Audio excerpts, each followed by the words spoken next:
नमस्कार दोस्तों। आज की कहानी एक प्रेरक कथा है जो भक्तों को बताती है कि हमें भक्ति करनी चाहिए पर स्वार्थपूर्ण भक्ति नहीं करनी चाहिए। तो इस कथा को हम शुरू करते हैं। एक बार भगवान नारायण लक्ष्मी जी से बोले, लोगों में कितनी भक्ति बढ़ गई है, सब नारायण नारायण करते हैं। तो लक्ष्मी जी बोली, आपको पाने के लिए नहीं, मुझे पाने के लिए भक्ति बढ़ गई है। तो भगवान बोले, लोग लक्ष्मी लक्ष्मी ऐसा जाप थोड़ी ना करते हैं। तो माता लक्ष्मी बोली कि विश्वास ना हो तो परीक्षा हो जाए। भगवान नारायण एक गांव में ब्राह्मण का रूप लेकर गए। एक गांव का दरवाजा खटखटाया, एक घर का, और एक घर के जब यजमान थे उन्होंने दरवाजा खोल के पूछा, कहाँ के हैं? तो भगवान बोले, हम तुम्हारे नगर में भगवान का कथा कीर्तन करना चाहते हैं। यजमान बोला, ठीक है महाराज, जब तक कथा होगी आप मेरे घर में ही रहना। गांव के कुछ लोग इकट्ठा हो गए और सब तैयारी कर दी। पहले दिन कुछ लोग आए। अब भगवान स्वयं कथा कर रहे थे तो संगत बढ़ गई। दूसरे दिन, तीसरे दिन और भी भीड़ हो गई। भगवान खुश हो गए, कितनी भक्ति है लोगों में। लक्ष्मी माता ने सोचा, अब देखा जाए कि क्या चल रहा है।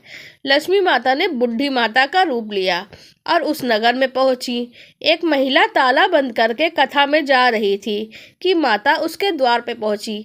बोली, बेटी जरा पानी पिला दे। तो महिला बोली, माता जी 3:30 बज रहे हैं, मेरे को प्रवचन में जाना है। लक्ष्मी माता बोली, पिला दे बेटी थोड़ा पानी, बहुत प्यास लगी है। तो महिला लोटा भरकर पानी लाई। माता ने पानी पिया और लोटा वापस लौटाया तो सोने का हो गया था। यह देखकर महिला अचंभित हो गई कि लोटा तो दिया था स्टील का और वापस लिया तो सोने का। ये कैसी चमत्कारिक माता जी हैं। अब तो वो महिला को हाथ जोड़ कर कहने लग गई, माता जी आपको तो भूख भी लगी होगी, खाना खा लीजिए। यह सोचा कि खाना खाएंगी तो थाली, कटोरी, चम्मच, गिलास आदि भी सोने के हो जाएंगे। माता लक्ष्मी बोली, तुम जाओ बेटी, तुम्हारा प्रवचन का टाइम हो गया। अब महिला प्रवचन में आई तो सही, लेकिन आसपास की महिलाओं को सारी बात बता दी। अब महिलाएं ये बात सुन के चालू सत्संग में से उठकर चली गईं। अगले दिन कथा में लोगों की संख्या कम हो गई। तो भगवान ने पूछा, लोगों की संख्या कैसे कम हो गई? किसी ने कहा, एक चमत्कारिक माता जी आई हैं नगर में।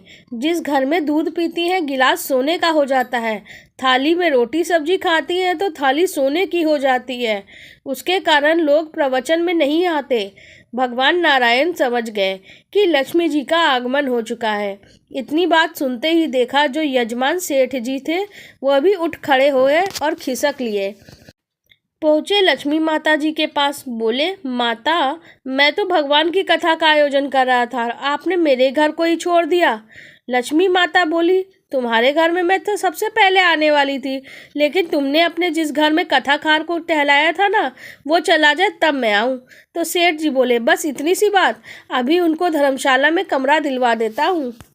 जैसे ही महाराज कथा कर घर आए तो सेठ जी बोले, महाराज आप अपना बिस्तर बांधो, आपकी व्यवस्था हम धर्मशाला में कर दी है। महाराज बोले, अभी तो 2-3 दिन बचा है कथा के, यहीं रहने दो।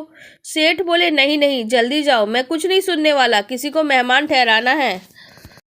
इतने में लक्ष्मी जी आई और कहा, सेठ जी आप थोड़ा बाहर जाओ, मैं इनसे निपट लूँ। माता लक्ष्मी जी भगवान से बोली, प्रभु अब तो मान गए। भगवान नारायण बोले, हाँ लक्ष्मी तुम्हारा प्रभाव तो है, लेकिन एक बात तो तुमको भी मेरी माननी पड़ेगी कि तुम तब आई जब संत के रूप में मैं यहाँ आया था। संत जहाँ कथा करेंगे वहाँ लक्ष्मी तुम्हारा निवास जरूर होगा। यह कह के नारायण भगवान वहां से बैकुंठ के लिए विदाई लेते हैं। अब प्रभु के जाने के बाद अगले दिन सेठ के घर गांव वालों की भीड़ हो गई।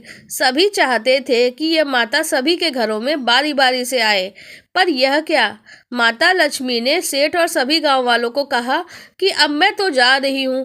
सब कहने लगे, माता ऐसा क्यों, हम क्यों आपसे ऐसा क्यों कर रहे हो, हमसे क्या भूल हो गई?